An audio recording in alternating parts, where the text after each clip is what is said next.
has been doing some really awesome work with the second graders this trimester, and those of you who know her well know that she's been doing some really awesome work at the Putney Central School throughout her time at Putney. And so I'm so excited for her to be able to share this culminating experience with you all. Her outside evaluator, Louisa Wimberger, teaches second grade at the Smith College campus school, where I expect Camille will be working next year. So without further ado, thank you all so much for being here, and let's give it up for Camille.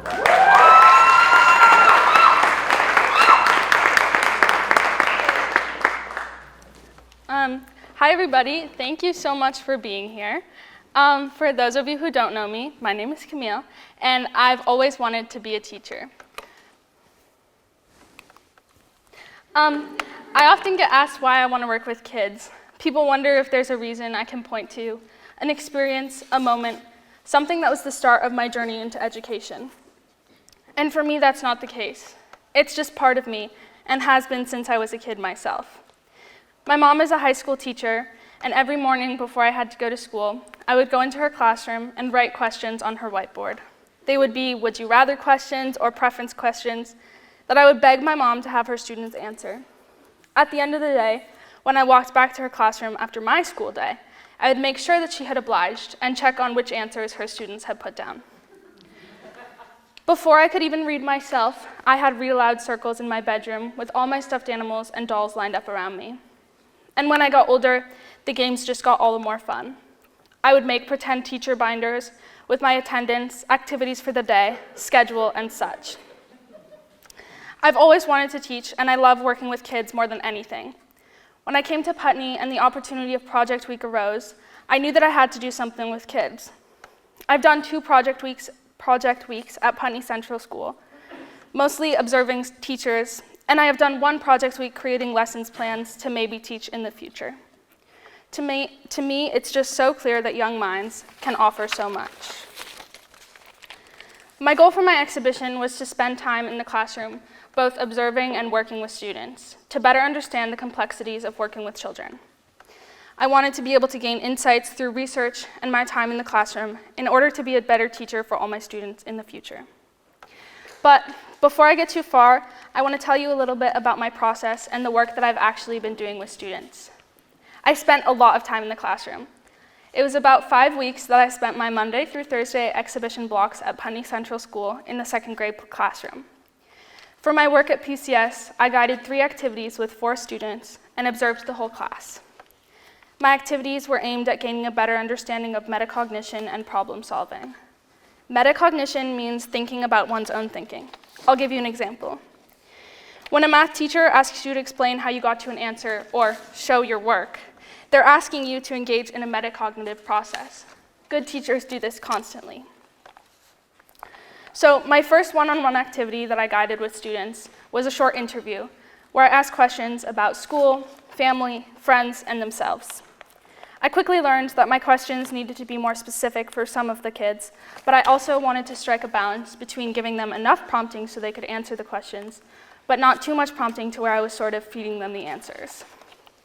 There were a few aims in my interview activity. First and foremost was connecting with students and building a relationship so they would want to work with me in the future. In one of the books that I read excerpts from, titled Differentiation in the Brain, it says that students must feel physically safe and emotionally secure before they can focus on the curriculum. I was asking a lot of the students I was working with. I planned to pull them out of recess 3 times to work with me. Some of them were very excited, begging to get pulled out of recess, and a few of them were a little more hesitant, but we got through it together. As I've learned from a lot of my readings, as well as my observations in the classroom, connection and a sense of trust between teachers and students is critical to student success. I learned a lot from the ways in which different students answered my interview questions. One of the things that I decided to look into further after these interviews was processing. Think about the way that you have a conversation with someone. Are you more likely to process the information in your head before you respond, or do you like to think through your answer out loud? These 2 processes are called internal versus external processing, as I've learned. An internal processor, as the name suggests, likes to think about their answer before they say it out loud to you, while an external processor likes to figure out what they're saying as they respond. Often, I have noticed that external processors are more likely to sort of change their answers as they're working on it out loud. I noticed through my observations that one of the children in particular that seemed to have higher levels of anxiety was an internal processor. I read about how internal processors are more likely to sort of pre-plan their answers in their head. In one of my interviews, when I asked a student about what adjectives he thought his friends would use to describe him, he said, they would probably say I would be fast. Blank says I'm like tied with blank in speed. I wouldn't really say they have a lot of adjectives to explain me. This student often is an external processor. You can definitely be a mix between the two, where sometimes you process internally and sometimes externally. But the kids I've worked with seem to lean towards one or the other. It's hard to offer an example of an internal processor through transcription because their pauses aren't clear. One thing that I've been working on after this interview process was allowing longer pauses for students that tend to be internal processors. This allows them more time to think in their head before feeling like they have to offer me an answer. For my second activity, I chose 3 books that had some sort of connection to social-emotional learning. The books I chose were The Bad Seed, Toot and Puddle, You Are My Sunshine, and Unicorns Are the Worst. I will only describe 2 of the books because none of my students chose The Bad Seed. In Toot and Puddle, the book is about 2 pigs, one of which is very upset. Puddle, who is Toot's best friend, tries to cheer him up throughout the whole story. And in the end, there's a big thunderstorm that does end up cheering him up. In the final pages, they lay together in the grass, which I think is very charming. The second book, Unicorns Are the Worst, is about a goblin who's neighbors with unicorns and really doesn't like them. But in the end of the story, the unicorns end up saving him from a dragon. And then he's grateful for them and ends up being friends with them. I would offer the students the option of which book they wanted to read, because I knew that any of them would work, and I wanted to allow some choice for the students. I think that students feeling a sense of ownership through their learning can occur when there is some sort of choice involved. If I just told them we were reading this book, I don't think that it would have been as enjoyable for them. 3 out of 4 of the students I worked with chose the book Unicorns Are the Worst, which is an interesting statistic for me. I have my own ideas about why this may have happened, but I'm not positive. I offered another choice in whether the student wanted me to read the book to them or they wanted to read the book to me. It was an even split when I offered this choice. After reading the book, I asked them some basic questions about the story, and then tried to ask some questions that would allow them to connect the book to the bigger picture of the real world. Some students grasped this incredibly quickly, and others I had to ask them some more specific questions to get them to understand the greater connections, but they all got there eventually. I learned a lot from guiding this activity, but that last part was my biggest takeaway. Students are all going to take varying amounts of time to complete something, and that's okay. When teaching, you need to allow this space and time, and when you do, you will be amazed by the outcomes. When I asked my one broad question, and one of the students said, "I don't know," I could have just stopped there, but that's not learning. I wanted to push and challenge them because I knew their answers would be eye-opening, and I was so right. Here are some quotes from the activity that I think really exemplify the ways in which students think through the questions that I asked. I asked this first student about how she thought that Puddle knew that Toot was upset, and she said, I think it was because he was showing it with his body. In the book, it describes how the character Toot was sort of moping around, and this student was able to understand how his body language allowed the other character to understand what he was communicating. For my second student, I asked him about what the story Unicorns Are the Worst tells us about how we treat each other. The way this student phrases his answer is a little bit confusing, but I think you'll understand the point. He said, "You should treat them the same. Even if you think something about them, it might be powerful than they are. Like me and my dad, every time. They called him Little Mouse in lacrosse because he was the smallest one on the team, but he actually packed the punch on the other team." This student that I worked with always amazed me with the way he was able to connect something that we were learning about in school with something that had happened to him outside of school. One of my favorite examples of this is when we were learning about the word gist, the day after we did the SEL book together. We talked about how when you are asked to explain the gist of a book, it means offering a quick summary. He instantly raised his hand and said, "Yesterday, I had to explain the gist of the book I read with Camille." This really showed me how he's keeping track of the things he's learning and connecting them to each other, which I think is truly fascinating. My final activity was a game that I played with students that some of you may know called SET. This game is all about pattern recognition and categorizing. The game is fairly difficult to learn, but once the students get the hang of it, it's really fun to watch them think through whether they can make a set or not. I noticed that with a lot of the students I worked with, they wanted my help in the beginning, ensuring that their sets were correct. And some of them continued to want my help even after I knew they had the hang of it. But once I sort of took a step back and told them when they asked for my help that I knew they could do it, they started to find sets without my assistance. I've noticed this a lot, in that it's easy to offer help when a student asks for it, but sometimes you should take a step back and help them think through it on their own, because eventually they'll get there. There was one student that I played set with that offered me a really interesting quote that connected the game to something completely different. She said, "If it was a 1, 2, 3 set in my family, I would be the 2, my brother would be the 3, and my sister would be the 1, because I'm in the middle, my sister is younger, and my brother is older." This student says a lot of unique things, and I have a lot of them written down in my observation notebook. One day in the morning when she came into the classroom, she told me, "Guess what? I'm touching Canada right now because I'm touching the ground, and the ground is touching the ocean, and the ocean is touching Canada." I love getting to hear the things that my students think about in their heads, especially because at this age, they still verbalize a lot of those things. I love how they're less likely to restrict their thoughts compared to adults. There's less reservation around sharing something, and the things they share are truly remarkable in my mind. I've learned so much about teaching from my exhibition, but obviously, not everyone here wants to be or currently is a teacher. So I want to connect one of the main things that I have learned about teaching from my exhibition to all of you in your own lives. Every single person has nuance. I thought I had a very good sense of who the students I was working with were, but I hadn't worked with them one-on-one as much. When working with them during my exhibition and connecting with them, I learned so much more about who they are as young people. In teaching, I think this is so vitally important. One of the main ways that I see this coming up is in teachers' relation to and way of approaching students with behavioral challenges. When I'm working with children that are in a heightened moment, I try to remember that we all have tough moments, tough days, and even tough weeks. Children are young. They're still learning how to approach others and themselves, especially when they're struggling. And it's so important that teachers and anyone that works with children does not take one part of a child and make it their whole identity.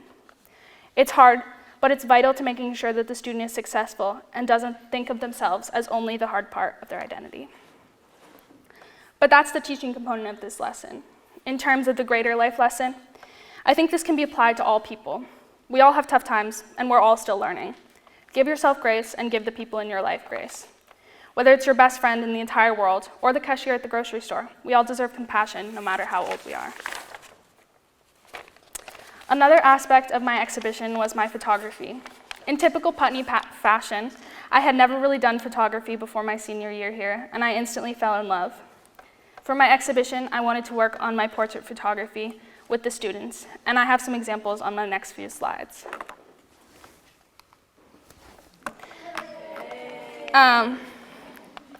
For me, the photography portion of this project was a lot more difficult than I expected it to be. I had a hard time in the beginning taking photos because it felt like I was being less present with my students. But eventually, when I did start to take the photos, it actually offered me more connection to the students I was working with. As you may be able to tell in these pictures, I told the students that they could do whatever they wanted when I took their picture. They could smile, they could continue doing exactly what they were doing, they could make a silly face, they could hug their friend. I really loved seeing how they decided to sort of pose for the camera, and I love how I was able to capture parts of their personalities in my photos. Before I close, I want to thank all the wonderful people that have made my exhibition possible. Before I get into the people that are directly related to my exhibition, I want to thank all my wonderful friends for being such amazing people and loving me through everything. And of course, my family, who are on FaceTime right now across the country celebrating my sister's graduation, but have definitely heard plenty about my exhibition through its many stages. I want to thank my sponsors, Cordelia Lopez and Sarah Salbins, who have been amazing mentors throughout my entire process and made me even more excited to be a teacher of my own. And my non-official sponsor, Michael, who has helped me so much with the photography part of my project. Of course, Miss Allie, the second grade teacher who I worked with, and all the second graders that graciously let me into the classroom, some of which are here today. And finally, I want to thank my outside evaluator, Louisa, who took time out of her busy schedule to be here to attend my presentation and offer her thoughtful feedback. And now I'm happy to take any questions.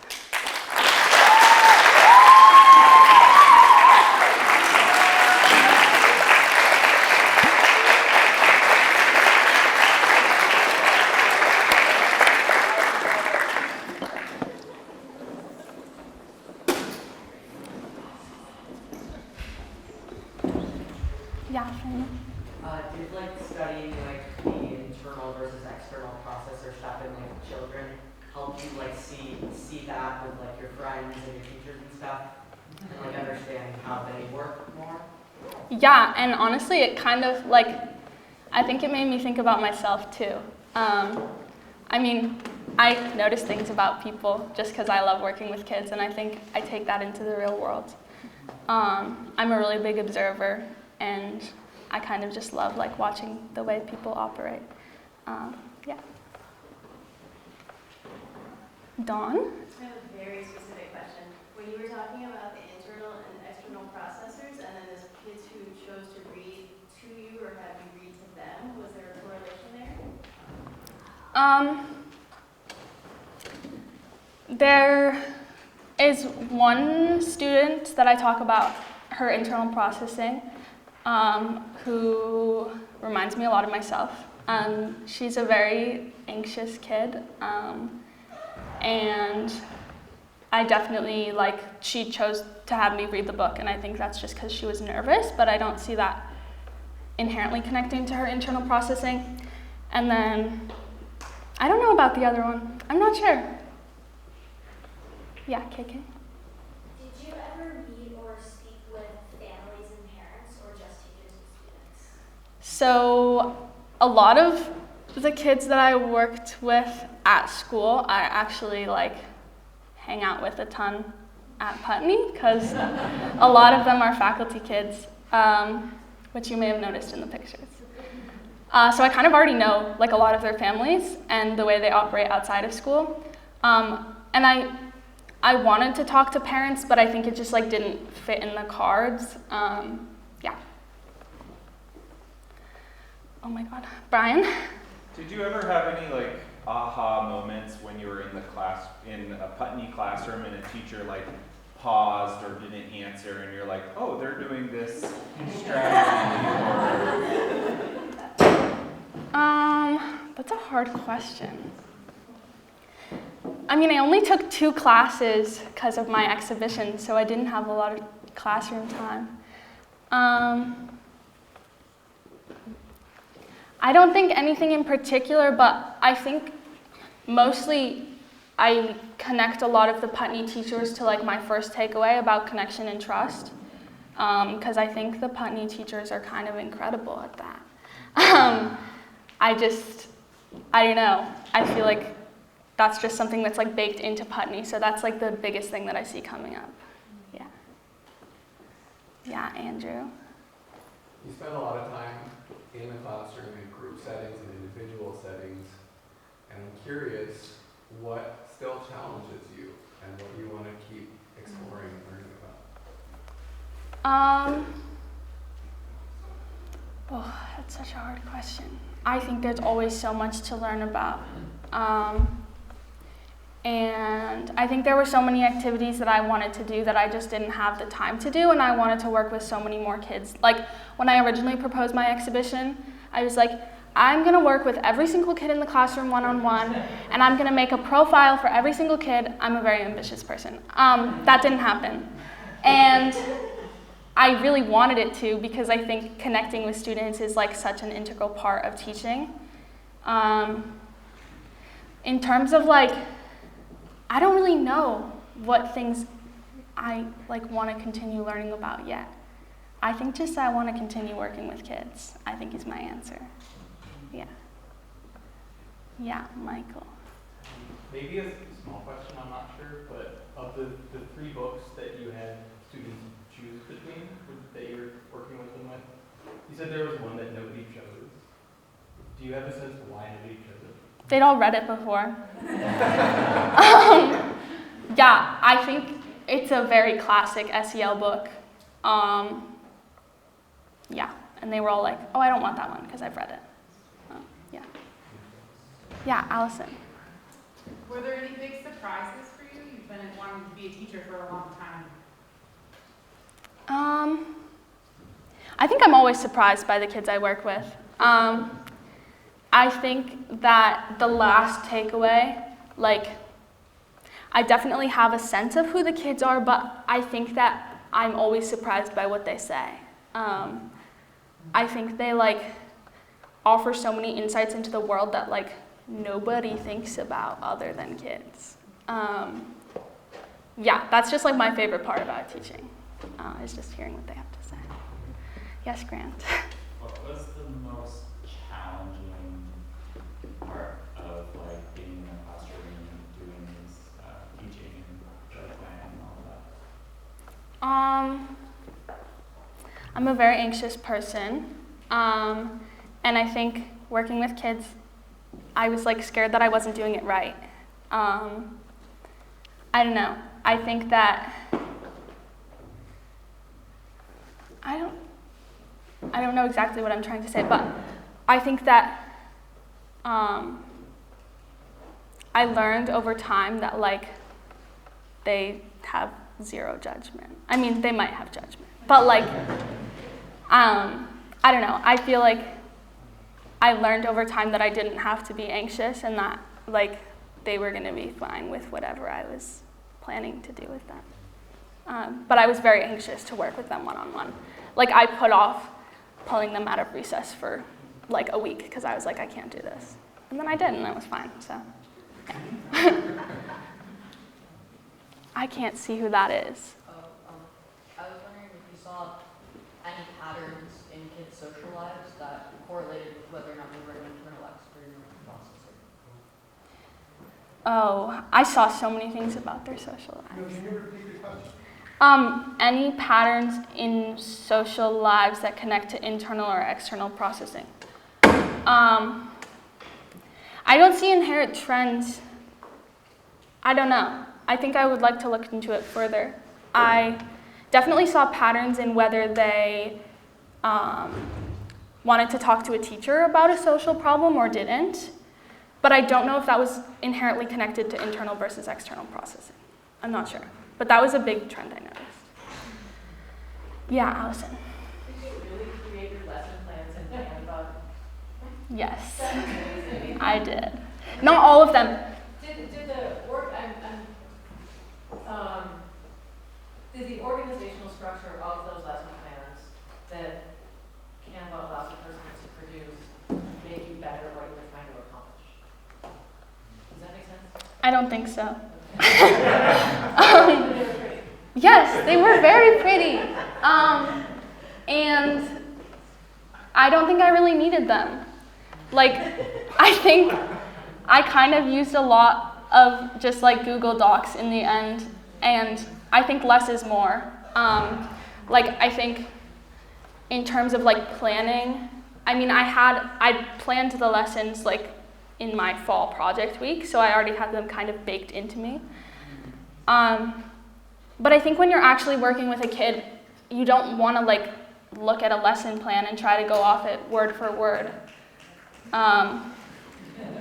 So I liked them, but I don't know. I don't think they were inherently important. Yeah, Cordelia. I wondered if you could just build on that a little bit more, what you just said, that you found that it worked better to not have a super, super detailed plan, and that less is more, and that you needed some flexibility. And could you say a little bit about why that worked for you and how that connected to some of the other things you were learning about kids in your exhibition? I think connecting with kids is like the most important part of teaching. And without the connection, you can't really teach. And I think if you're like looking at a lesson plan and trying to go exactly how you want it to go, then you're missing the connection. And I also am like a very organized person, but I think teaching requires so much flexibility. Like, based on how a kid is acting, I like completely change the questions that I ask, and I had to ask different questions for each kid. I had to like ask follow-up questions and make the question more specific.